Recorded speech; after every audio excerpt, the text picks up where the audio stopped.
Welcome, ladies and gentlemen, to Concept Hunter. Today's subject is called Once Upon a Life. It is a wonderful game with incredibly high production value, has awesome art, the mechanics work very well, the gameplay itself works very well, there's full voice acting, which is something remarkable to me in such a small little game. And with all that said, I still want to be incredibly nitpicky today. And I want to point out all kinds of tiny little things that really are problematic with this game. And also one thing that they do incredibly well. Okay, so we have a pretty long, it's going to be a long video today. I have a lot to say. But first of all, let's actually get started. I'm going to press play. I'm going to go all the way back to the start by clicking a lot. As you can see, there's a lot of levels here. And the introduction. Let's click it and hear a little bit of voice acting, shall we? It was a windy day, and at the Bridler Bones retirement home, Harry was reaching for his scrapbook. At 80 years old, he was a sprightly old man, but right now, he was feeling rather reminiscent. These were the good old days. Arr! Feeling cold, but also sentimental, Harry began to peruse the precious pictures from his past, until... No! A gust of wind swept all the pictures from the scrapbook and blew out the window. Oh no! So, with unbounding haste, Harry flipped the jet fuel switches on his walking sticks? Ooh, it's been a while! Oh, it's been a And while! blasted through the air to recover all the special moments of his life. Woohoo! Woohoo! Okay. So that's Once Upon a Life. Let's get started. And I have to mention, the first thing that I really have to mention is that the antagonist here is a gust of wind. The antagonist in this game is a gust of wind. That's awesome. Okay, starting off, moving. Okay, we move with double, yeah, we can't jump yet, now we can jump, and you collect all the memoirs to complete the stage. Done. Okay, what do you get at the end of that? You get screen. He actually reads this off. Again, I muted. Notice that I muted so you can't hear him, but he does read this off, the notes, in a old man's voice, which is lovely. This is the first picture taken of me. Pa was joyful, Mama was tired. And that's pretty much what you get. It's a small little reward. It's a great reward that we get after each level. We get a picture, and we get a little bit of an exploration. Once upon a life, you know, it's the life of this old man that we're going through. So here we learn that this is actually a jetpack game in the way that if I double tap, I can fly and, you know, for a certain amount of time. I do have fuel at the bottom here, but that's what we get. So one more level, we'll go through one more level just to make sure that we get all the mechanics. Attack or combo, I guess you could attack a lot, and you can see him, you know, using everything. You can pick up the gold coins, and we attack to move that level. We pick up these things, and we're done with the level, memoirs collected, and that's it. First thing that we have to talk about is the insane dissonance that you get from what you actually do in the game as a platformer and the story.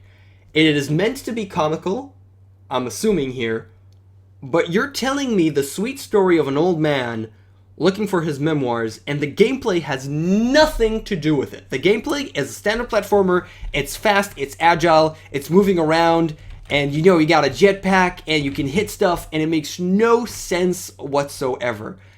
Yes, I'm being nitpicky, and yes, it's supposed to be comical, but there's such a large dissonance here because of the way it's portrayed. It's not this badass, you know, crazy old man that can do stuff, superhero or something like that. You're telling me his life story, and it's an ordinary life, it's a sweet life, and you're connecting me with this character, and he's not a superhuman. It's weird. It's very weird in that sense. There's nothing in the mechanics that connects to the story, and the story doesn't make sense for the mechanics in any way. There's a complete distinction, and these two things are very separate from each other. And this creates a very weird dissonance, at least for me, in how much it's just odd. Downright odd. Now, with that, there's also one more thing about the mechanics that is really, really odd for me. You can see that I'm collecting gold coins.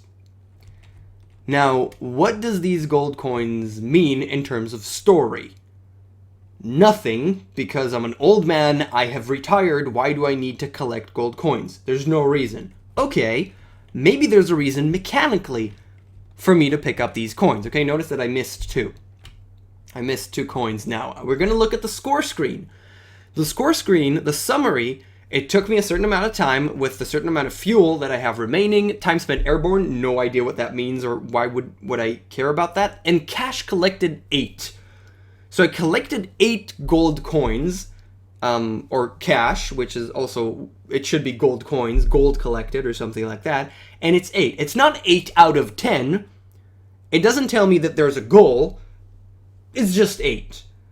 So basically it's score-wise, but I don't have anything to aspire to. I have no reason to collect it. There's nothing that shows me, while I'm actually playing, how much time has passed and why would I care about the time, or how much gold I've collected and how much gold there is to collect in the level. There's nothing at all. And I went through the entire game. I finished the game without ever knowing that there's actually a star system like in many games. What I'm going to actually do right now is exit here and go to play. And you can see that each level, how do I move? Oh, it's at the ending. Each level actually has these, well, it's not stars, it's triangles, but you understand what I mean here. There's a completion for each level. I had no idea. I had no idea because it didn't show it anywhere. And it actually does show it when you finish a level. It shows it, and when you do, you can flip back. We'll see that in a second. You can look back and then you get it. But I never knew that those were things. The gold coins serve no purpose other than that very specific score, and you don't tell it to the player. I finished your game without ever knowing that. You have to find a way to do all of those things, to the fact that there are those triangles that you can earn, and that there is some sort of you want to do something fast, you need to have it before, at the summary screen. Not before, but at the summary screen, and have a replay button. If I finish the level, there's no replay button until I 2 clicks away. And that is 2 clicks away instead of 1. And it's not apparent why I should replay in the first place. So the replay value is gone. There's no replay value just because of that, which is a pretty big thing. Now, this level, one thing that they do incredibly well is with the very small amount of actions that I can actually do, which is, jump around, fly over in the air, and hit stuff. With this, only this small amount of actions, they're trying to do as many things as they can.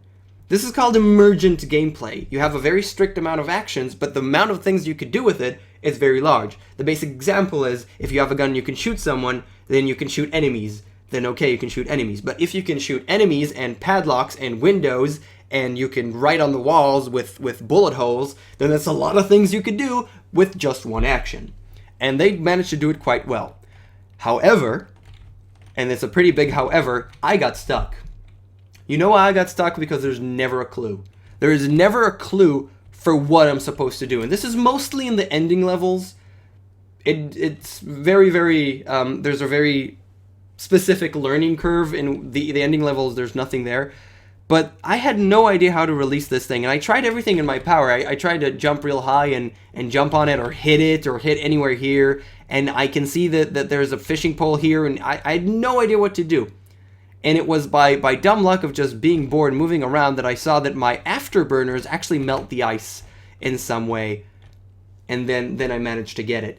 I had no idea, and it's great, but you have to, it's great that you have this, but you need to give me some kind of clue, because I didn't know, and I got stuck. And I got stuck on a couple of later levels as well, after just starting to try everything on every little point in the environment until something works. I'm not thinking, and there's no clues, it's just, trial and error. And that's not what, I don't think that that's what you want. You want it to be sort of like a puzzle, a little bit, even though it's basically a platformer, not really a puzzle platformer. It's still an adorable little thing that's done here. And now we're gonna do this, and we're gonna move on because the next level also has something very interesting in it. So I'm gonna jump here, and I get on the bird, and we're gonna move forward. Specific levels have completely different mechanics. completely different mechanics. And this is really cool. To put one every couple of levels, every 5-6 levels, you put in completely different mechanic, breaks up the pace, and is exciting and is great. But some of them are kind of odd, and I'm going to give you the best example in this one. What you have to do is for 30 seconds, which is a very long time, do a very repetitive action, which is click the attack buttons as fast as you can, and just, you know, keep on clicking that. Okay, that's all I do. And what I found really odd is that the bird is right over there at the left side of the screen. And I'm going to die here to restart the level. You do this for 30 seconds, which is a very long time, and the bird just stays at the left side. The bar that shows you the start and the end is actually here at the bottom. Why doesn't the bird move? I have to ask this. Why doesn't it move along the screen until it reaches here? Why do you have the bar over down here till the goal? This is just white space. It makes no sense. It's odd as hell. This is just weird to me. Why is the bird the bird should move. The bird should move. And also 30 seconds is a very long time to do this rather dull action. It's nice, it breaks up the pace, but you could do it for 15 seconds, okay? And not 30.